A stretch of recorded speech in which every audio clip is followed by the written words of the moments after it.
Welcome back to Firewatch Business. My name is Jason Schmidt. I wanted to talk about positive mindset today because this came up at church the other morning and I wanted to go over it because I think it's extremely important. This is so important, and I believe you know that, because a positive mindset fosters increased productivity. It gives you a can-do attitude and motivates you. It enhances your creativity. Open-minded thinking and creative problem solving comes from having that positive mindset. I believe a positive mindset helps with even a better decision-making process. It helps you approach the problems with optimism and creativity, confidence. It results in a well thought out, strategic choice. It also gives you a stronger resilience. Positivity mindset helps you bounce back from those setbacks more effectively, enabling your business to navigate challenges and have a resilient spirit so that you can jump back from when you get knocked down. And in entrepreneurship, you're going to get knocked down. The ability to change. A positive outlook enables you to embrace change more easily, and it's not always easy. Position your business to adapt more quickly. Now, please stay to the end because I'm going to give you the winning mindset. People want to be around positive people. Now I'm going to remind you what to do to keep that positive mindset. First of all, every day, have your daily mind reset. Now, Zig Ziglar had self-talk, and he talks about talking to yourself in the mirror, which is very, very positive. And his card is available online. You can find it somewhere. You look in the mirror and you talk those habits and traits you want. You talk about your weaknesses as being positives, as they're gone. Continue to change through it. You change your weaknesses from a negative to a positive. And you tell yourself every day that.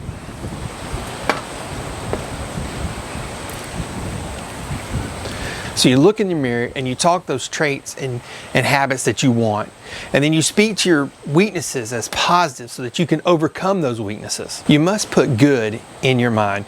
What you put in your mind is what you will become. You got to put good in your mind.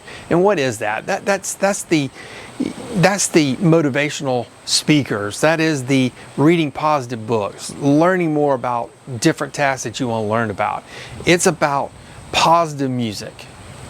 It's about not putting bad stuff in your mind, like the pornography.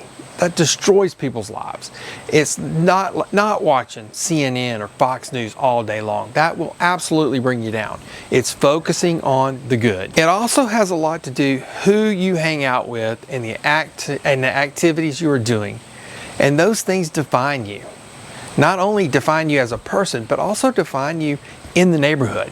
If you have a naysayer in your group, and maybe that's a southern term, but that's somebody who's always being, so negative, then you need to dump their ass immediately. Drop them out. Ghosting is so terrible. Not necessarily if it's a naysayer that keeps bringing you down and keeps bringing your whole life down. I want to tell you a story.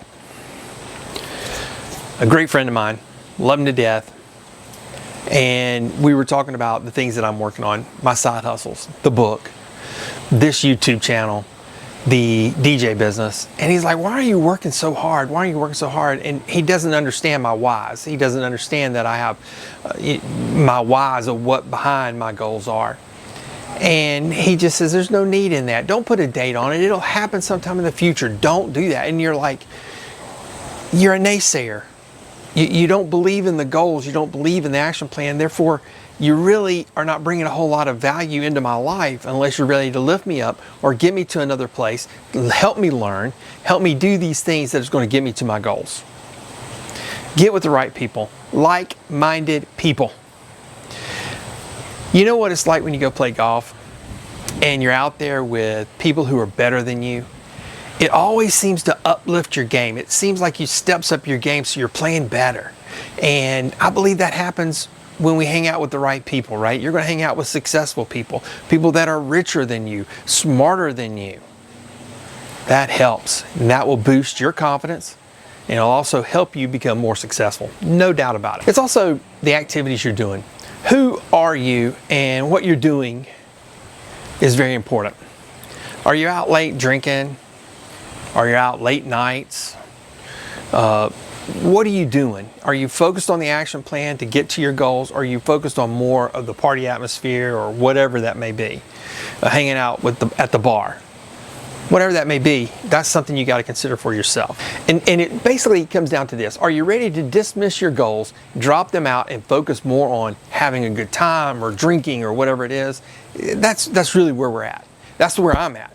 I have made decisions to sacrifice different things. You have to say no, and you move on. The other thing I want to talk about is you cannot allow outside circumstances to control who you are and your response. I love how Stephen Covey said it in The 7 Habits of Highly Effective People. Be proactive, not reactive. We are responsible for our own actions. Period. That's it. We are responsible for our own actions. We decide on how to respond when something happens, positive or negative. We get to make that choice, and we have to own it. I know that his book goes into more detail, and that's a very quick synopsis, but it is a focus on the right mindset in that you have to be choosing your response to the stuff that's happening to you, the stimuli that's happening to you, the circumstances that are happening to you. You have to choose your own response. So speaking about that kind of thing and circumstances around you, one of the things that is affecting many people, a person I know who wants to get his own business going, is his 9 to 5. And his 9 to 5 is killing his spirit. It just got bought out. The management has changed. It's killing his spirit. It's killing his hope. It's killing his creativity. And again, you're responsible how you're going to respond to that. And you're responsible in how that affects you when you leave work, right? So you've got to make sure that you are fighting for yourself and for your family to get to you from a place where you're miserable, if that's the case, to a place of where you want to be in your goals. You must focus on your goals and your action plan. You must get to work on that in order to move forward into whatever else you want to do. I like how, I'm a big fan of Zig Ziglar, so I'm going to bring him up 100 times. Zig Ziglar talks about stinking thinking, and I love that whole phrase of stinking thinking. I'm not good enough. I can never do what he does. I'm too old to learn. I'm too old to change. Look at me, right? I'm old, but I'm changing and I'm learning. And that's so important to me. That's so important to me and my family because I have the goals set for my family. I like my life and don't want it to change. Oh, that's a lie. If you're even thinking about this and you're watching this video, you're probably not happy with your life. You're probably thinking, how can I go forward? How can I change what I'm doing to be better or to have more freedom, to have more for my family? These lies, all of them, not worthy, not good enough, can't learn, they're all lies straight out of the pit of hell. You cannot allow this in your mind at all. Maintaining a positive mindset is ongoing. It takes constant, consistent effort and dedication. All right, so for you guys that waited to the end, I appreciate it. And now it's time for me to give you the winning mindset. This is for you, the winners. Kind of reminds me of Deacon Blues from Steely Dan. Anyway, here's the winning mindset. It's not easy. You have to have the want to. Coach Saban said, we can never be ready for every game. You just must say to yourself, I will not be denied. I will not be denied. I will not be denied on reaching these goals. Most people won't set their goals. Most people will not put their action plans together. Most people won't succeed the way they want to succeed. But you will decide today to do it, and it will make a difference. It will make a difference. So believe, act, and succeed. Thank you so much for watching. Like, subscribe, hit me some comments, and I'll see you in the next one.